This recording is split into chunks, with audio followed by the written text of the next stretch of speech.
మామూలుగా చనిపోయిన వారిని మట్టిలో పాతిపెడుతూ ఉంటారు. కానీ ఇక్కడ కోటీశ్వరుడు ఏకంగా తన కొత్త కారునే మట్టిలో పాతిపెట్టాడు. దీంతో అందరూ అతడికి పిచ్చి పట్టిందేమో అని అనుకున్నారు. కానీ అలా చేయటానికి రీజన్ తెలిసి ప్రతి ఒక్కరూ పిచ్చోళ్ళయ్యారు. మరి అతను తన కొత్త కారుని ఎందుకు మట్టిలో పాతిపెట్టాడు? జనాలు సైతం ఫిదా అయ్యేలా ఆయన చెప్పిన కారణమేంటి? ఇంతకీ ఆయన ఎవరు అనే విషయాలు ఇప్పుడు ఈ వీడియోలో తెలుసుకుందాం. వీడియో చాలా ఇంట్రెస్టింగ్గా ఉంటుంది కాబట్టి స్కిప్ చేయకుండా ఎండ్ వరకు చూసే ప్రయత్నం అయితే చేయండి.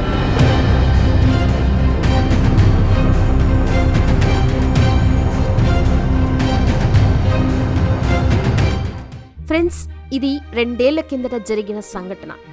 బ్రెజిల్లో దానే చిక్విన్ హోస్ స్పార్కా అనే రిచెస్ట్ పర్సన్ ఉండేవాడు. ఈయనని అంతా స్పార్కా అంటారు. ఈయన లగ్జరీ లైఫ్ గురించి అందరికీ తెలిసిందే. అంతేకాదు, ఏదో ఒక వింత వార్తతో ఎప్పుడూ మీడియాలో ఉంటారు.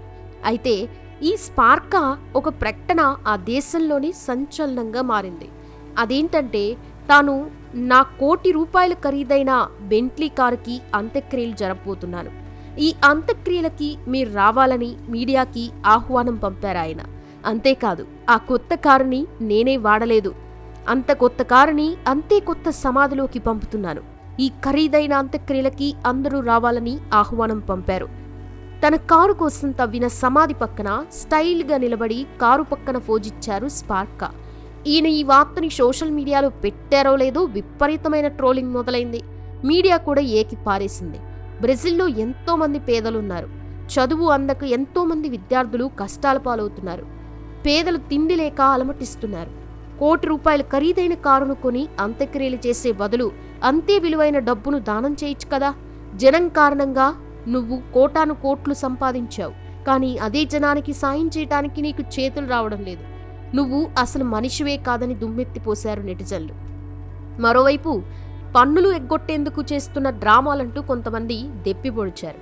అయినా సరే ఆయన సమాధానం ఏం చెప్పలేదు. ఇక బెంట్లీ అంత్యక్రియల రోజు రానే వచ్చింది.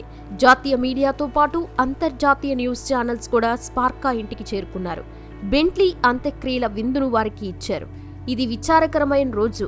నా బెంట్లీ అంత్యక్రియలకు వచ్చిన మీ అందరికీ స్వాగతం అంటూ మీడియా ప్రతినిధులకి చిన్నపాటి విందు కూడా ఇచ్చారు ఆయన. అసలు స్పార్కా ఏం చేస్తున్నారనేది ఎవ్వరికీ ఏం అర్థం కాలేదు. బహుశా డబ్బులు ఎక్కువై స్పార్కాకి మతిపోయినట్లుందన్నారు. ఇంకా మీడియాకొచ్చిన ఆ చిన్న విందు తర్వాత అంత్యక్రియలు చేయడం మొదలుపెట్టారు ఆయన. బెంట్లీని సమాధిలోకి దించారు. అప్పుడే ఆయన మైక్ అందుకున్నారు. ఆయన స్పీచ్ను, బెంట్లీ అంత్యక్రియలని దేశవ్యాప్తంగా లైవ్ ఇచ్చాయి ఛానల్స్. నేను ఈరోజు నా ఖరీదైన కారును సమాధిలోకి పంపడంపై మీకు కోపం వచ్చింది కదా అంటూ స్పీచ్ మొదలుపెట్టారు ఆయన. నేను డబ్బులెక్కువయ్యి కొత్త కారుని సమాధి చేయడం లేదు. ఇదే డబ్బును ఏదైనా చారిటీకి ఇయ్యొచ్చు. దాన్ని అమ్మేసి అనాథాశ్రమాలకి డబ్బులు పంపొచ్చు. అలా కాకుండా నేను కొత్త కారుని, పైగా ₹1,00,00,000 విలువైన కారుని ఎందుకు మట్టిలో వేస్తున్నాను అనుకుంటున్నారా? నన్ను బానే తిడుతున్నారు. మీరు నన్ను తిట్టడం సబమే. ఇక్కడ నేను నా కారుని సమాధిలో వేస్తున్నాను. కానీ మన దేశంలోనే ఎంతో విలువైన మానవ ఆర్గాన్స్ని భూమిలో పాతిపెడుతున్నారందరూ. ఎంతో మంది కొన ప్రాణంతో ఆర్గాన్స్ కోసం ఎదురు చూస్తున్నారు. కొందరికి గుండె, మరికొందరికి లివర్, ఇంకొంతమందికి కిడ్నీలు. ఇలా ప్రతి ఒక్కరూ ఆర్గాన్స్ కోసం ఎదురు చూస్తున్నారు. వారికి మనం దానం చేయకుండా చనిపోగానే మన ఆర్గాన్స్ని భూమిలో పాతిపెడుతున్నాం. దానివల్ల ఉపయోగం ఏంటి? మనిషి అవయవ దానం చేయాలి. అవయవాలకి ఉన్న విలువ ముందు నా కారు ఖరీదు ఎంత? నేను అవయవ దానం చేస్తానని ప్రమాణం చేస్తున్నాను. మీరు కూడా ఈ భూమి మీద పుట్టి ఊరికే చనిపోకుండా మనలో ఒకరికి సాయం చేద్దామని ప్రమాణం చేయండి. కొంతమంది ఆరోగ్యంగా ఉన్న రక్తం కూడా ఇవ్వడానికి ముందుకు రావడం లేదు. మీకు మీరుగా ఊరికే మీ అవయవాల్ని సమాధి చేయకండి. మీ అవయవాల్ని దానం చేసే డోనర్గా మారండి. నేను మారుతున్నాను అని చెప్పారు ఆయన. ఆ వెంటనే తన కారును సమాధి చేశారు. నా ₹1,00,00,000 కారుని సమాధి చేశాను, కానీ నా అవయవాలని కాదు. మీరు కూడా ముందుకి రండి. నేను నా అవయవ దానంలో ముందుంటాను. వాటిని మెయింటైన్ చేసేందుకు నా సాయం చేస్తాను.